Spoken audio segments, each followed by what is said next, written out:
This is Children's Mercies, the Parent-ish podcast. I'm Dr. Mike, and with me are Laura Kremberling and Beth Markley from Children's Mercy. Today we'll be discussing Twinkle Lights and Tiny Hazards, your holiday safety guide. Let's explore how to enjoy the festive season while keeping it safe and child-friendly. I'm going to start with Laura. Welcome to the show. What are some of the biggest holiday safety risks parents should be aware of when decorating the inside of their homes?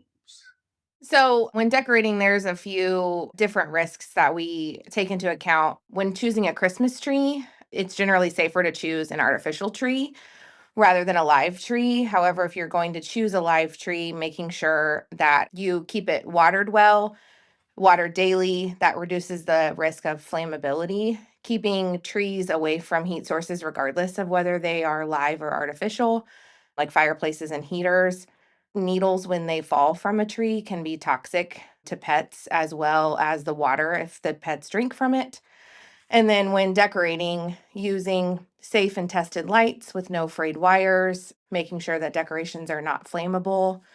When you're stringing your Christmas lights together, don't string more than 3 strands of lights to one plug-in, not overloading electrical outlets. Making sure you turn off all of your Christmas lights when they're unattended, using shatterproof ornaments if you use breakable ornaments, putting them higher up on the tree, and then making sure that your tree is sturdy so that it doesn't tip over, and then just teaching kids not to climb on the tree or use the tree as a play area. Also, when we're bringing in plants for the holidays, some plants can be poisonous, like peace lilies, holly, mistletoe. There's an exhaustive list of all of those plants on poison.org. So, all of those things kind of together when you're decorating. Do you recommend when decorating a tree, maybe don't decorate the very bottom, especially if you have cats or small children? Let that first layer maybe be free of decorations. When they're so low, cats and kids want to play. Yeah, you can definitely leave that bottom couple branches free, especially if you have super curious toddlers, and that will keep them from pulling the tree down on them too as they're trying to reach for things and look for them. I've also seen it become more and more popular for families to put gates around their tree. So that's an option as well if you want to go that route. Makes it maybe a little less pretty, but Sticking with you, Laura, since we're talking about decorations and plants and stuff. So, what are the plants that we really probably got to be careful with bringing into the house, the toxic ones, especially with dogs, cats, even kids that like to eat everything, right? so peace lilies, holly, elephant ears, mistletoe. There's quite a few others, philandrin, and there's an exhaustive list of all of the plants toxic to both humans and animals on poison.org. You think it's best maybe just to do artificial versions of those plants rather than the real ones? Yeah, that's definitely the safer route, especially if you have curious kiddos, small kiddos, and pets. So let's switch over to travel safety and let's talk to Beth. Whether shopping for presents or traveling across the country, what are some tips for staying safe on the roads during the holidays? So, travel safety is pretty much year round. So, the things that I'm going to talk about are true any time of the year. I think the holidays bring about a busyness and potential weather risks that add some layer of stress and some risk for danger, but always having your vehicle serviced before you travel a long distance. Make sure you're checking for bad weather and road conditions. It may be a time where you have to pack an ice scraper or an emergency blanket, but always leaving enough time to travel in consideration for the weather is really important. If you like to go out and mingle and enjoy things in a social setting, always have a sober driver to get you home. That's again true year round, but around the holidays, people tend to be a little more social. Always wear your seatbelt and make sure your kiddos are in their appropriate seat. So that could be a car seat, it could be a booster seat. We do want parents to remove heavy coats from kiddos who are sitting in car seats because it keeps the harness from working appropriately in the event of a crash. For the purpose of the holiday, remember that parking lots are really troublesome. Kids are running, excited. If it's snowing, they might be playing and distracted. So just parking lots can be really dangerous this time of year, especially as people are usually on a time schedule. So all of those things are really important. If a family's going to be flying, it's important that they pack their car seat with them and then check with the airline as to how that car seat will be stowed. I didn't know until I was in this role that not every car seat is approved for use on aircrafts. So you need to check with the FAA or the car seat manufacturer to see if it can be used as a restraint device on the airplane. So just some things to think about when you're flying or driving. I assume that the car seats approved for cars would be approved for planes as well, but I guess that's not the case. You got to check, huh? Yeah, you gotta check, and it you will usually say on the car seat if it's approved for air travel, but if parents don't know, they need to check with the car seat manufacturer or the Federal Aviation Administration.gov site also gives you some great information about that. I'm the youngest of 5 kids, and I remember when we would get to the mall, we would get parked, and the minute we were parked, we used to race to see who could first get into the mall, running across the parking lot, right? Not good, that's crazy. But kids are so excited. Any tips for how to kinda control that energy so they're not just taking off? Some of the things we're talking about today are not as practical. So we say to do these things, but it doesn't seem as practical. For example, if you can shop with another adult to help supervise kids, that is really helpful. We do live in an era where most cars have sensors or backup cameras. So that's always a good layer of protection. But yeah, holding your child's hand, not being on your phone as the parent, so keeping parents from being distracted is really important. But I think most of all, just slow down and be intentional because it's easy to get in a hurry. And those kiddos are just having fun. Of course. I like what you said, slow down. I think that's great. Maybe even control how they come out of the car, slow them down. If you have a second adult who can get out curbside with the kiddos, that is always helpful because they're right by the door then. But again, you don't always have another adult with you. If you do, just take advantage of it, I would say. Because there's a lot of parents out there with multiple kids. And since we're kind of talking about travel here, this is more about like when you get to a spot, you get to a mall or you get to a store you've been wanting to go to. Any tips for like keeping them safe and corralled around you as you're going shopping? I think the influence of phones and the technology can work against you or it can work for you. So, for example, I have apps on my phone where I can track my kids' phones. And so that's really great. I've heard of parents using air tags. That seems really silly, but I guess in an emergency or if in a busy crowd, that could be very I kind of helpful. like that idea. It's not Yeah. even a bad idea. Yeah, I mean, you might as well use the technology to your advantage. But yeah, this also might be the time of year where if you have relatives who can stay with kiddos while you go shopping, that could be best for everybody. I think parents just have to get creative with what works for their family. When it comes to having to do air travel with a family, do you find it better to do early flights or later flights? So that is a good question because there are several tips for parents as they're traveling, depending on their child's age. So, for example, if it's nap time or it's time to eat, if you can time it right so that the kiddo is sleeping on the flight or will be thirsty and can drink when they're coming down, then it keeps their ears popping and it can sometimes release that pressure behind their ears if they can drink. So there are a lot of tips again on the FAA.gov site for parents. Simple things like how do you carry everything through the airport when you have multiple children? So there's a lot of tips for parents that come in really handy on that website. I guess I would just say, because I've had kids, I've done this, the earlier flights are less likely to be delayed. I would agree with that. Once delays start happening, oh boy, get ready with the kids. That was great information, Beth. Laura, let's talk about candles. This time of the year, I think candles are probably used the most. I think that's a fair thing to say.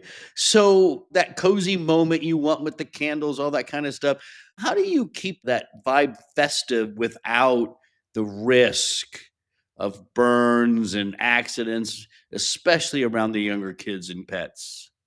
My go-to would be using something that doesn't have an open flame. So the very popular wax warmers, and if you're going to use a wax warmer, just keep it kind of out of reach so the kiddo doesn't grab the warmer and pull the wax down on them, because then of course that has its own risks of burns. But the LED candles are great options because then they have the simulation of an open flame without the risk of the open flame. Fragrant centerpieces for your table are a great option of a way to have fragrance without the risk. If you are going to use an open flame candle, making sure that you put that candle on a stable heat resistant surface, keep it at least 12 inches away from curtains, bedding, books, or any other flammable type items, avoiding drafts, windows, fans, and air vents, those types of things. Don't leave the candle unattended. Like if you have an open flame, stay within eyesight of it. Teaching your kids that matches, lighters, and candles are not toys. Keep those things out of reach when they're not in use. And then on top of all of that, making sure that you have good working batteries in your smoke detector, that you have a fire escape plan, and that you practice that regularly with your kids as a whole family so that they know what to do and where to go in the event of a fire. And candle fires do increase in late December. So you are accurate in your guesstimation of candles being more likely and questionably more dangerous in the holiday season. So, Beth, moving to the kitchen, you're having friends over, family is coming over, and we spend most of our time in the kitchen, right? When there's people around. What are some overlooked safety tips when it comes to holiday cooking and kitchen chaos? Because they could get crazy with pets and kids all in there. What are some safety tips you want to give us? So making great use of baby gates and or high chairs that are set away from counters. If you can create a kid-free zone, that is really, really helpful. Just in general, whether it be around the stove or the oven or the microwave. I'm sure you've cooked in a busy kitchen before, just moving hot pans from the sink to the stove or from the microwave to the stove, it can get really chaotic. So anytime you can create a kid-free zone, that would be recommendation number 1. Keeping things like the pot handles turned away from the edge of the stove is really important. If your stove is built into an island where people sit, just making sure that kiddos aren't sitting on top of that cabinet where they could reach over and touch the stove top. So things again that seem kind of basic, but in the event of an emergency, things just move very, very quickly. So if you can keep kiddos out of that area, that would be really ideal. If you have older kids that are helping cook, I think it's important to embrace that, but also teaching them like we never leave things unattended. Please don't step away from the stove and the oven while it's on. Making sure they're using pot holders to carry hot items, especially when they're taking things like ramen noodles or hot water out of the microwave. We see a lot of very preventable accidents around scalds this time of year as people are warming things up. I can see that being pretty bad. I love the idea of the kid-free zone. I think that's fantastic. I also love what you said about taking those pot handles, right, and moving them towards the wall or towards your backsplash. I think that's great because sometimes those are easy to grab and just pull straight down, and there could be some hot water in that. So in the kitchen, though, is it better just to almost have a rule that, unless you're cooking something, don't come in? I think that that is important to remember. If it's not practical, then completely understandable. But if you can keep the kids completely separate, depending on how old they are, right? But especially little ones that are curious and want to be good helpers, but them helping is probably not the time. Maybe not the holidays, right? Maybe there's another time when it's not quite so crazy. Laura, let's talk about gift giving. Any guidance on how to pick the best gifts for kids that ensure they're safe? The number one thing to look at when choosing a gift for kids is the age that's recommended on the package of the gift that you're looking at. Those ages are controlled by a few different things and will keep kids safe especially little ones, from being exposed to small parts that can be choking hazards. In the US, there's approximately 200,000 children seen every year for toy-related injuries in the ERs, and most of those kids are under age 4. So keeping that in mind, if you have little kids, to be a little more diligent about the gifts that you're purchasing for them. In general, a small child's airway, if a toy will fit in a toilet paper tube, it could become lodged in a smaller child's airway. So it's a good, I feel like, easy visual for us when we're looking at things to think, does that have anything that could fit in a toilet paper tube? Not best for kids under the age of 4. When looking at toys, if they have magnets or button batteries, those pose a different risk if they're ingested. And a good rule of thumb to know if a toy has a button battery is if it has like a pull tab you pull off to get it to work. Most of the time, there's a button battery somewhere in that toy. Little kids, especially, are at high risk of swallowing those, and those can be fatal if they're swallowed. The super popular earth magnets, I feel like there's been a lot of education put out around those. And so the public's becoming more aware, but those can be very dangerous if ingested as well, because they can attach to each other once they've been swallowed and cause some pretty significant organ damage. And then on the flip side, when you're looking at wheeled devices, if you're buying a bike, scooter, skateboard, anything with wheels for any kiddo, purchasing the safety devices to go with that as well. Kids should always wear a helmet when they're on a wheeled device. So providing that helmet with the device is always a recommendation. And then the Consumer Product Safety Commission, or the CPSC, regulates the toys on the US market. They pulled 1.5 million toys off the market in 2024 through recalls. And so checking their website, cpsc.gov, for recalls of any toys that you might be purchasing, especially if you're looking on the e-commerce market, because so many of those toys are not US regulated. A lot of those, they're a part of that 1.5 million. Wow. No, that's great advice.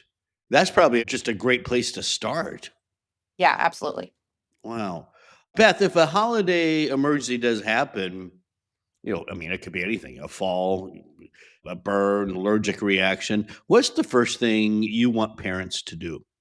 The first thing I want them to do is ask themselves, is this a minor injury or a major injury? And if they're not sure, then err on the side of treating it as a major injury until proven otherwise. So when I say minor injury, like a child falls, they don't lose consciousness, there's no bumps or bruises, they're not bleeding. So what do? Maybe it's calling the nurse advice line. If they get a hold of something that you don't know if it was medication or candy, really, let's call poison control and then go from there. So for those minor injuries, those are some great recommendations. Urgent cares are always really helpful in guiding if they need to be seen by an emergency room physician, or if that minor care is really just needed there in the urgent care. But for major injuries, clearly families want to call 911, or if they feel can get the child safely to the local emergency department, then go that route. Oftentimes when people are traveling, they will go to aunt or uncle's house, but they don't know aunt or uncle's address by memory. We're usually using GPS, or they're giving directions, second turn after the Casey's or whatever. And so knowing the address of where you are is really important, so that if you do call 911, they know exactly where they're going, and then creating that clear path for the EMS responders. So just some tips when it comes to calling 911 or going to the emergency department. Laura, Beth, this has been fantastic information. I know there's a lot of parents and pet owners that are going to appreciate this. Thank you so much for coming on today. Thank you. This has been nice. Yeah, thanks for having us. For more information on parenting tips, you can visit childrensmercy.org/parentish. If you enjoyed this podcast, share it on your social channels and explore the entire podcast library for topics that are of interest to you. This is Children's Mercy, the Parent-ish podcast. I'm Dr. Mike. Thanks for listening.